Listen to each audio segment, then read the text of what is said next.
Bismillahirrahmanirrahim. Allahumma salli ala Sayyidina Muhammad wa ala alihi Sayyidina Muhammad. Hari ini pagi Isnin, soalan Kota Belud nombor 1. Menteri. Terima kasih Tuan Yang Di-Pertua, terima kasih kepada Kota Belud. Sistem MyRMK ini yang kita bangunkan melalui Kementerian Ekonomi adalah satu mekanisme pemantauan bagi memastikan pelan pelaksanaan dasar ataupun ringkasannya PPD yang mengandungi semua perincian petunjuk prestasi utama nasional ataupun KPI nasional dan strategi serta inisiatif yang kita telah tetapkan dalam rancangan Malaysia ke-13 RMK 13 dilaksanakan oleh agensi pelaksana. Jadi sistem ini dapat memastikan dasar dan strategi yang kita gariskan dalam RMK 13 ini dilaksanakan mengikut KPI yang kita dah tetapkan. Jadi pelaksanaan ini juga akan membantu agensi pelaksana membuat perancangan secara lebih teratur dan menyeluruh, terutama bagi inisiatif yang melibatkan rentas kementerian. Jadi bagi tujuan penyelarasan dengan sistem pemantauan yang sedia ada, data dalam sistem MyRMK ini kita akan integrasikan dengan sistem MyProject yang terletak di bawah seliaan unit penyelarasan pelaksanaan JPM iaitu ICU dan juga sistem MyBelanjawan yang terletak di bawah Kementerian Keuangan. Penyelesaian ini kita memang sangat penting kerana ianya akan memastikan setiap projek dan program yang dimohon melalui sistem MyProject. Pada masa yang sama juga MyProject ini akan terus memantau pelaksanaan projek daripada awal sehingga akhirnya, dan juga MyBelanjawan ni yang memantau terutamanya segi perbelanjaan, mengurus dan sebagainya, dijajarkan kepada KPI nasional dan juga strategi supaya kita dapat betul-betul mencapai penyataan dasar yang kita nyatakan dalam RMK ke-13. Selain itu, pengintegrasian tiga sistem ini membolehkan kerajaan menyelaras pemantauan prestasi pelaksanaan setiap KPI dan strategi RMK 13 termasuk kemajuan program, projek pembangunan secara lebih bersepadu, telus dan berkesan. Melalui sistem MyRMK ini juga memang kita mengharapkan semua agensi pelaksana termasuk kerajaan negeri dan juga pihak berkuasa tempatan PBT bertanggungjawab penuh untuk mengemaskini kemajuan pelaksanaan RMK ke-13 secara berkala bagi tujuan pemantauan dan pelaporan kepada pelbagai jawatankuasa sehinggalah ke peringkat tertinggi iaitu Jemaah Menteri. Pemantauan yang rapi ini sebenarnya akan membolehkan supaya kerajaan melaksanakan tindakan intervensi dengan lebih pantas dan disusuli dengan follow up dan juga follow through dengan izin yang konsisten bagi menangani isu berbangkit.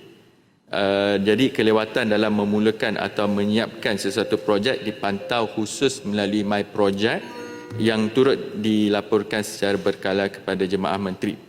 Jadi untuk itu Kementerian Ekonomi memang mengharapkan kepada semua pihak berkepentingan terutamanya kementerian, jabatan dan agensi serta kerajaan negeri dan juga PBT dapat memberi kerjasama sepenuhnya untuk melaporkan prestasi masing-masing melalui sistem MyRMK ke-13 ini bagi meningkatkan keberkesanan perancangan pembangunan negara serta memastikan program dan projek pembangunan yang dilaksanakan kita terjemahkan kepada hasil yang nyata dan memberi kesan langsung kepada rakyat. Terima kasih Tuan Yang Di-Pertua.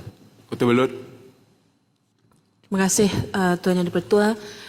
Isu kelewatan memulakan projek di Sabah ini selalu menjadi keutamaan saya untuk diselesaikan kerana apa? Itu adalah masalah dan punca utama kenapa jurang pembangunan di Sabah ini makin melebar dan kita perlu selesaikan dengan segera dan dengan segera. Soalan saya adalah mengenai kaedah pemantauan projek itu secara real time ya sendiri. Bagaimana MyRMK itu nanti bukan sahaja kepada kerajaan tetapi juga rakyat dapat melihat progres sebenar projek dengan online sahaja, sama ada mungkin secara video ataupun gambar terkini. Soalan kedua saya adalah berkenaan accountability dan juga tindakan. Jika projek RMK 13 ini bermasalah dan tidak dapat dimulakan, contoh pada tahun semasa, apakah intervensi segera yang Kementerian Ekonomi akan lakukan? Adakah sistem MyRMK ini nanti akan dihubungkan terus dengan KPI kepada pegawai yang bertanggungjawab bagi memastikan projek RMK 13 ini tidak bermasalah? Dua soalan. Terima kasih, Dr. Menteri. Terima kasih Tuan Yang di-Pertua, terima kasih kepada Kota Belud. Bila kita melihat dari sudut projek seperti yang dinyatakan tadi, pemantauan itu dari segi pelaksanaan dan juga sehinggalah ke penghujung adalah dipantau melalui sistem My Project yang di bawah ICU. Jadi MyRMK ini kita jajarkan dengan juga objektif strategi yang kita nyatakan dalam RMK ke-13, maka sekiranya projek itu berlaku kelewatan, dia akan reflect kepada sasaran kita dalam mencapai dalam RMK ke-13 tadi.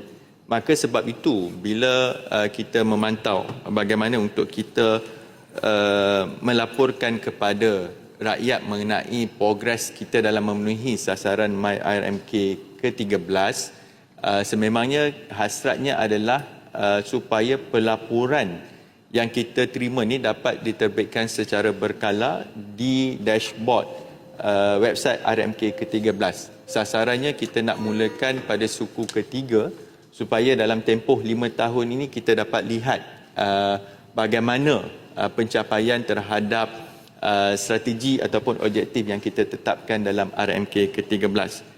Untuk soalan yang kedua, berkaitan bagaimana, di manakah intervensi itu akan berlaku.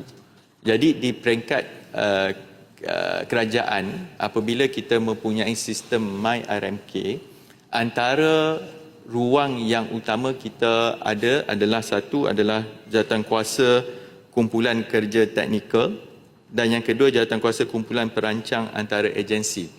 Ya, ini sebagai contoh apabila perkara ini kita kena susun secara berkala supaya semua pihak yang terlibat, contohnya sudah pasti pihak ICU, pihak MOF, PACU, malah di peringkat pantau madani untuk melihat progres yang kita ada ini, kerana perkara ini akan melibatkan mungkin permasalahan di peringkat teknikal.